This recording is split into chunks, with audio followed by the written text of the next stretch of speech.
Good morning, everyone. How are you? It's Megan from Hillcrest joining you for story time. I'm reading two different stories today, The Fuzzy Duckling, and then we're also going to be reading The Tale of the Flopsy Bunnies from the Classic Tales of Beatrix Potter. Let's go ahead and start with The Fuzzy Duckling. The Fuzzy Duckling. Early on a sunny afternoon, one small fuzzy duckling went out for a walk.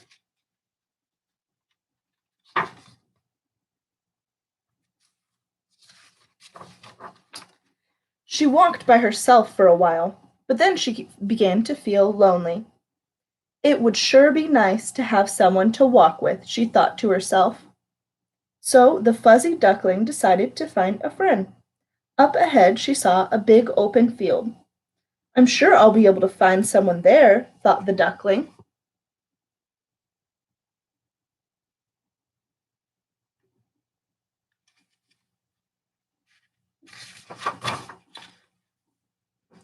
In the daisy field, the small fuzzy duckling met two frisky colts. Hello, said the duckling. I'm one small duckling out taking a walk. Will you please come with me? But the two frisky colts only wanted to run and prance. So the fuzzy duckling went over the hill by herself.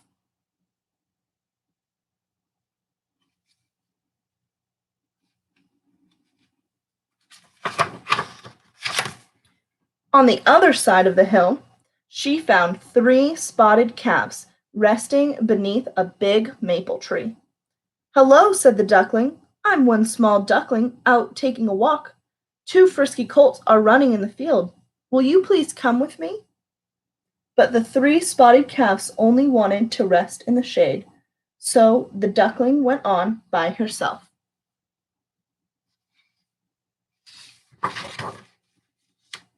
Soon she met four noisy turkeys, gobbling and scratching in the dirt. Hello, said the duckling. I'm one small duckling out for a walk. Two frisky colts are running in the meadow, and three spotted calves are resting in the shade. Will you please come with me? But the four noisy turkeys were making so much noise that they couldn't even hear what the duckling said, and so the duckling went on her way all alone.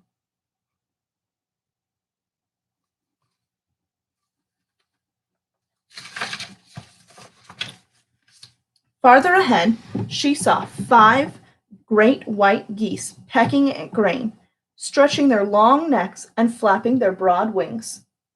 The duckling wanted to ask them to walk with her, but with all the pecking and stretching and flapping, they scared her just a little bit, so she hurried along by herself.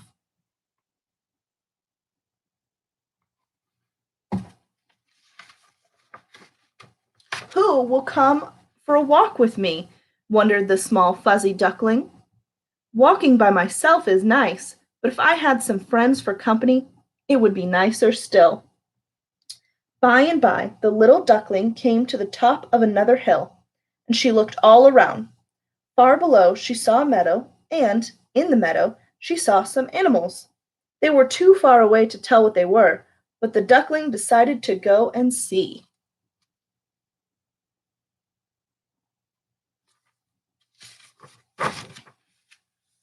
Down the hill she waddled, and soon the little duckling came to a field filled with short, sweet grass.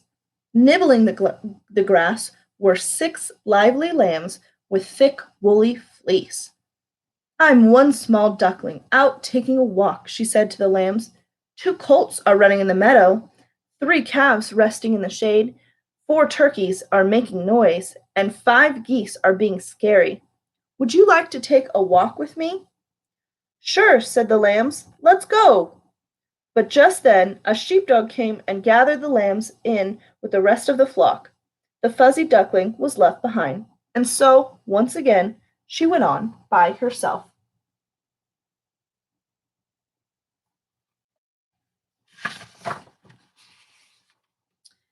Beyond the meadow was a mud hole, and in the mud hole, seven hungry pigs were rolling and splashing.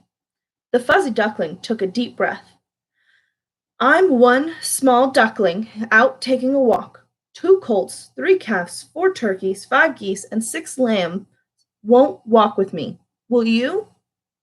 It's supper time, grunted the pigs. You had better walk straight home and get some food. After her long walk by herself, the duckling was very hungry. Thank you, she said to the pigs. I think I will.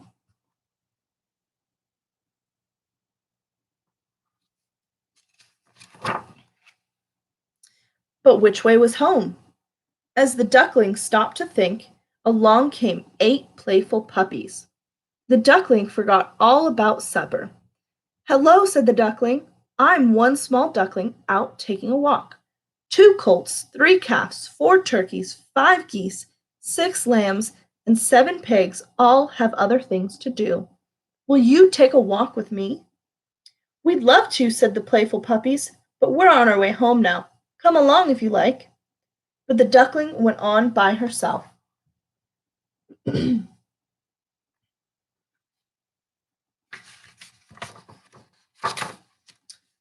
But which way was her home?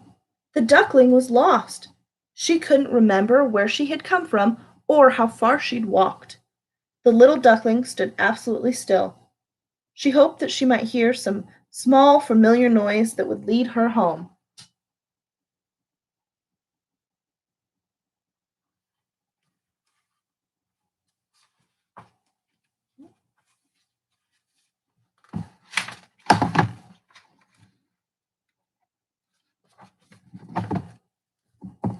Just as she was beginning to feel quite sad, the fuzzy duckling heard a sound in the rushes nearby.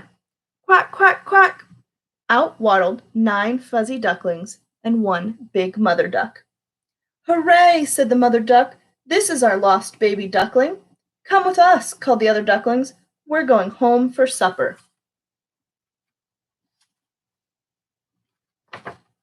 So, the fuzzy duckling gladly joined the line. Away went 10 little ducklings home for their supper. The one little duckling was very happy. This is better than walking with 2 colts, 3 calves, 4 turkeys, 5 geese, 6 lambs, 7 pigs, or 8 puppies, she said out loud. And when I walk with 9 other ducklings, I make 10. This is the very best way to walk, said the fuzzy little duckling, and she was just as pleased as she could be. The end. That sounds like a pretty nice day to go for a walk. Huh. I think it'll be a nice day too to go for a walk today. Let's go ahead and read the classic tales of Beatrix Potter, The Tale of the Flopsy Bunnies.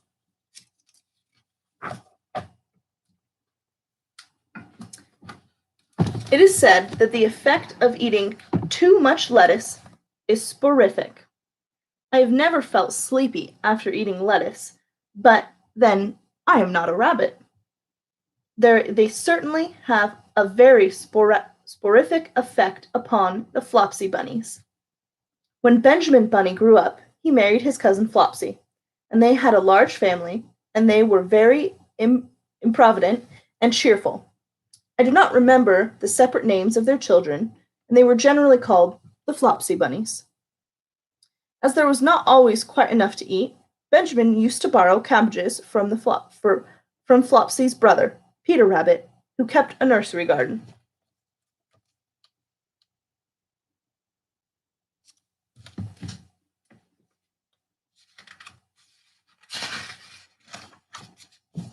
Sometimes Peter Rabbit had no cabbages to spare. When this happened, the Flopsy bunnies went across the field to a rubbish heap in the ditch outside Mr. McGregor's garden. Mr. McGregor's rubbish heap was a mixture. There were jam pots and paper bags and mountains of chopped grass from the mowing machine, which always tasted oily, and some rotten vegetable marrows and an old boot or two. One day, oh joy, there were a quantity of overgrown lettuces, which had shot into flower. The Flopsy Bunnies simply stuffed lettuces. By degrees, one after another, they were overcome with slumber and lay down on the mown grass. Benjamin was not so much overcome as his children. Before going to sleep, he was sufficiently wide awake to put a paper bag over his head to keep off the flies. The little Flopsy Bunnies slept delightfully in the warm sun. From the lawn beyond the garden came a distant clackety sound of the mowing machine. The blue bottles buzzed around the wall, and the old mouse picked over the rubbish among the jam pots. I can tell you her name. She was called Thomasina Tittlemouse, a wood mouse with a long tail. She rustled along the paper bag and awakened Benjamin Bunny. The mouse apologized profusely and said that she knew Peter Rabbit. You see them getting into the little dump. There's the little mouse. While she and Benjamin were talking, close under the wall, they heard a heavy tread above their heads, and suddenly Mr. McGregor emptied a sack full of lawn mowings right on top of the sleeping Flopsy Bunnies. Benjamin shrank down under his paper bag. The mouse hid in the jam pot. The little rabbits smiled sweetly in their sleep under the shower of grass. They did not wake because the lettuces had been so sporific. They dreamt that their mother Flopsy was tucking them in a hay bed. Mr. McGregor looked down after emptying his sack. He saw some funny little brown tips of ears sticking up through the lawn mowings. He stared at them for some time. Presently, a fly settled on one of them, and it moved. Mr. McGregor climbed down onto the rubbish heap. 1, 2, 3, 4, 5, 6 little rabbits, he said as he dropped them into his sack. The Flopsy Bunnies dreamt that their mother was turning them over in bed. They stirred a little in their sleep, but did not wake up. Mr. McGregor tied up the sack and left it on the wall. He went to put away the mowing machine. While he was gone, Mrs. Flopsy Bunny, who had remained at home, came across the field. She looked suspiciously at the sack and wondered where everybody was.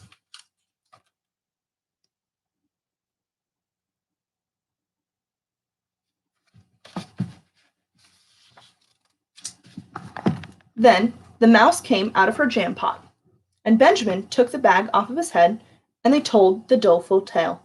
Benjamin and Flopsy were in despair. They could not undo the string. But Mrs. Tittlemouse was a resourceful person. She nibbled a hole in the bottom corner of the sack. The little rabbits were pulled out and pinched to wake them up. Their parents stuffed the empty sack with 3 rotten vegetable marrows and an old blackened brush and 2 decaying turnips, and then they all hid under a bush and watched for Mr. McGregor. Mr. McGregor came back and picked up the sack and carried it off. He carried it hanging down as if it were rather heavy. The Flopsy Bunnies followed at a safe distance. They watched him go into his house, and then they crept up to the window to listen. Mr. McGregor threw down the sack on the stone floor in a way that would have been extremely painful to the Flopsy Bunnies if they had happened to be inside of it. They could hear him drag his chair on the flags and chuckle. 1, 2, 3, 4, 5, 6 little rabbits, said Mr. McGregor.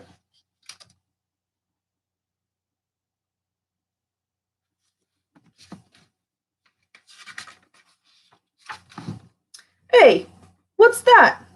What have they been spoiling now? Inquired Mrs. McGregor. 1, 2, 3, 4, 5, 6 little fat rabbits, repeated Mr. McGregor, counting on his fingers. 1, 2, 3. Don't you be silly. What do you mean? You silly old man. In the sack. 1, 2, 3, 4, 5, 6, replied Mr. McGregor.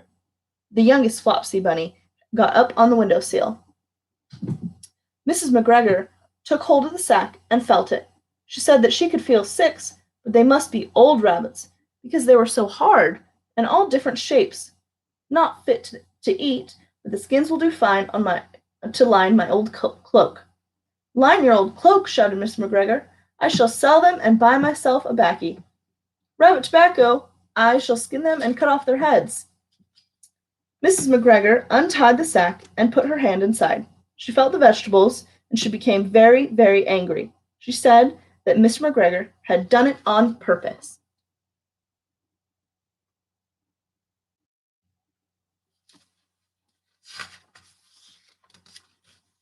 And Mr. McGregor was very angry too. One of the rotten marrows came flying through the kitchen window and hit the youngest Flopsy bunny. It rather hurt. Then Benjamin and Flopsy thought that it was time to go home. So Mr. McGregor did not get his tobacco, and Mrs. McGregor did not get her rabbit skins. Though next Christmas, Thomasina Tittlemouse got a present enough of rabbit wool to make herself a cloak and a hood, and a hand muff and a pair of warm mittens. The end. What do you think about that tale of the bunnies? They narrowly escaped. But are you glad that they did? They're pretty cute. Well, thank you for joining me today for story time, and we'll see you next time. I hope you get out and have a wonderful day. Bye.